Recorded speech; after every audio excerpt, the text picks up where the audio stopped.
Iran's message to the world is clear but tense. The country says it does not want war, yet it is fully prepared to defend itself if pushed. This statement comes at a time when internal protests have shaken the nation and external pressure from the United States has intensified. Iran's Foreign Minister Araghchi accused Washington, especially President Donald Trump, of escalating the crisis through threats of military action. According to Tehran, these warnings have not only increased fear among ordinary citizens, but also created an environment where violence can grow. Iranian officials argue that when a powerful country openly talks about intervention, it gives extremist elements an excuse to act, hoping chaos will invite foreign involvement. For Iran, this is not just about politics, but about protecting national sovereignty and preventing the country from becoming another battleground for global powers. Inside Iran, the atmosphere is heavy with uncertainty. Protests that began over economic hardship and political frustration have continued for weeks, sometimes turning deadly. The government insists that while some protesters are peaceful citizens, others are being manipulated by hostile forces. Araghchi claimed that Trump's aggressive language motivated terrorists to attack both protesters and security forces, deliberately worsening the situation. Iran believes this strategy is meant to portray the state as unstable and justify outside interference. At the same time, the leadership says it has shown restraint, avoiding actions that could trigger a wider conflict.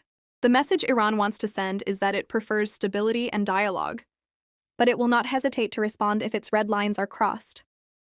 As the unrest continues, the cost in human lives is rising. Iranian authorities report that more than 100 members of the security forces have been killed, while opposition groups say hundreds of protesters have died. These conflicting numbers highlight how information itself has become part of the battle. Iran's declaration of 3 days of national mourning reflects both grief and defiance. By honoring those it calls martyrs, including security personnel, the state is reinforcing the idea that it is under attack from both internal and external enemies. This narrative is meant to rally support at home while warning foreign powers that Iran will stand firm. In this fragile moment, every statement, protest, and threat carries the risk of pushing the situation toward something far more dangerous. Across the ocean, the focus shifts to Washington, where President Donald Trump has taken a hardline stance against Tehran. Trump has repeatedly warned Iran that the United States has very strong options if the situation worsens. While he has not detailed what those options are, such language suggests a range of possibilities, from harsher sanctions to direct military action. Reports indicate that the U.S. military is actively studying the situation, signaling that these threats are not just rhetorical. For Iran, this confirms its belief that Washington is looking for an opportunity to intervene under the cover of restoring order or protecting human rights. The White House has also been in contact with Iranian opposition leaders, a move that Tehran views as direct interference in its internal affairs. From the U.S. perspective, these contacts are often described as support for democracy and human rights. From Iran's perspective, they are proof of an attempt to weaken the government from within. Trump's strategy appears to combine public pressure with behind-the-scenes engagement, increasing uncertainty about America's true intentions.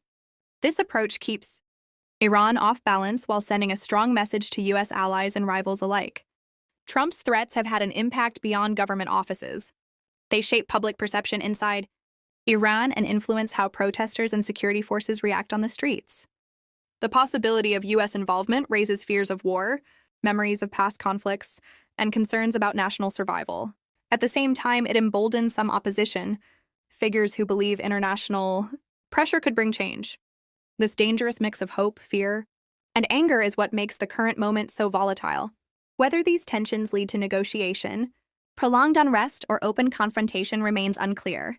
But what is certain is that both Tehran and Washington are preparing for multiple outcomes, and the margin for error is rapidly shrinking. The protests unfolding across Iran have become one of the most complex and dangerous chapters in the country's recent history. What began as public anger over economic hardship, rising prices, and political frustration gradually turned into widespread demonstrations. Many protesters took to the streets demanding basic rights, jobs, and dignity, believing their voices had been ignored for too long. However, as the unrest grew, violence began to creep in. Iranian authorities claim that armed groups and extremist elements infiltrated the protests, turning them into a battlefield. According to the government, these groups deliberately attacked both protesters and security forces to create chaos and provoke a harsh response that could justify foreign intervention. Iran's leadership argues that the timing of this violence is not a coincidence. Officials believe that external pressure, particularly threats from the United States, created a dangerous atmosphere in which radical elements felt encouraged to act. The government insists that when powerful foreign leaders speak openly about military options and regime change, it sends a signal that instability is welcome. In this environment, peaceful protests can quickly spiral into deadly confrontations. Security forces, already on edge, respond aggressively, while protesters feel increasingly trapped between expressing dissent and fearing for their lives. On the streets, the reality is far more complicated than official statements suggest. Videos shared on social media show clashes, fires, and crowds running from tear gas and gunfire. Families are torn apart as young people disappear into detention centers or return home injured. Fear spreads as rumors travel faster than facts. Protesters accuse security forces of using excessive force, while the authorities say their personnel are under attack and forced to defend themselves. Each side believes it is reacting, not initiating, violence. This cycle of accusation and retaliation deepens mistrust and makes any peaceful resolution harder to achieve. The idea of terrorists within the protests has become a central part of the government's narrative. Iranian officials say these actors aim to turn public anger into armed conflict, hoping to draw in foreign powers. Whether or not this claim is entirely accurate, the perception itself shapes how the state responds. Crackdowns become harsher, surveillance increases, and ordinary protesters risk being labeled as enemies of the state. As a result, genuine grievances are overshadowed by security concerns, and the original reasons for the protests are pushed aside. What remains is a volatile mix of anger, fear, and uncertainty, with civilians caught in the middle. As violence continues, another battle is being fought over numbers and narratives.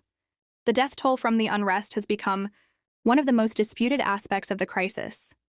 Iranian state media reports that more than 100 members of the security forces have been killed in recent days. The government presents these deaths as proof that the country is facing an organized and deadly threat.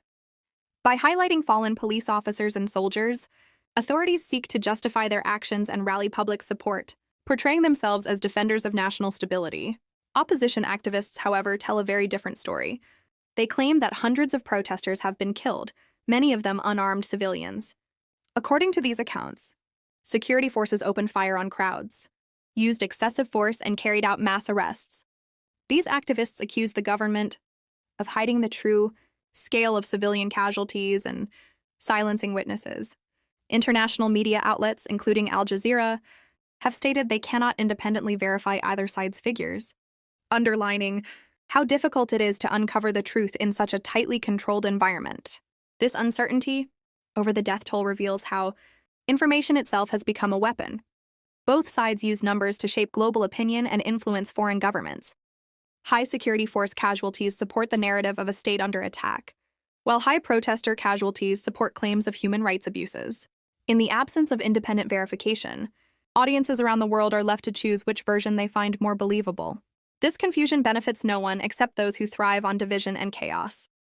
For ordinary Iranians, the debate over numbers offers little comfort.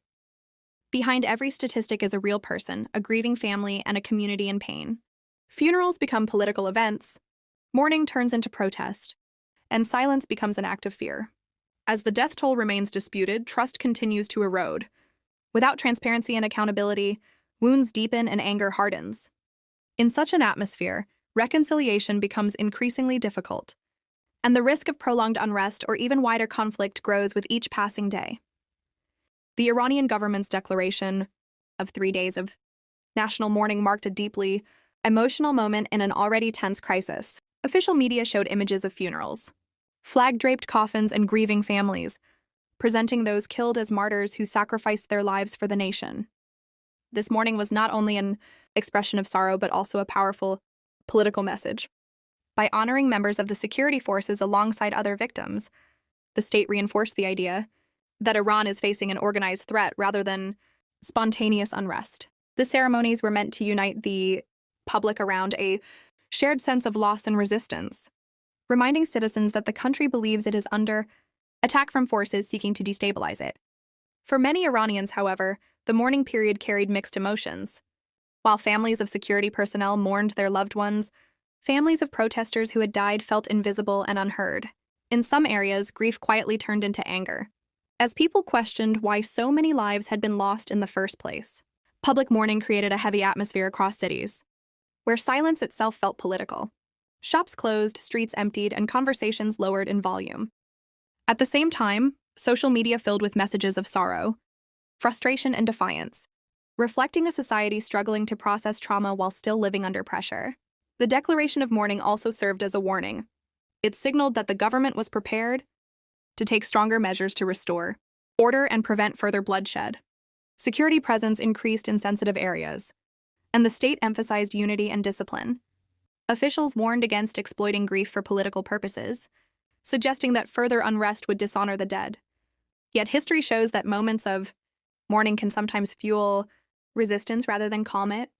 As emotions run high, even small incidents can reignite protests, especially when people feel their pain is being used rather than addressed. Economically, the country remains under immense strain. Sanctions, inflation, and a weakening currency have made daily life harder for millions.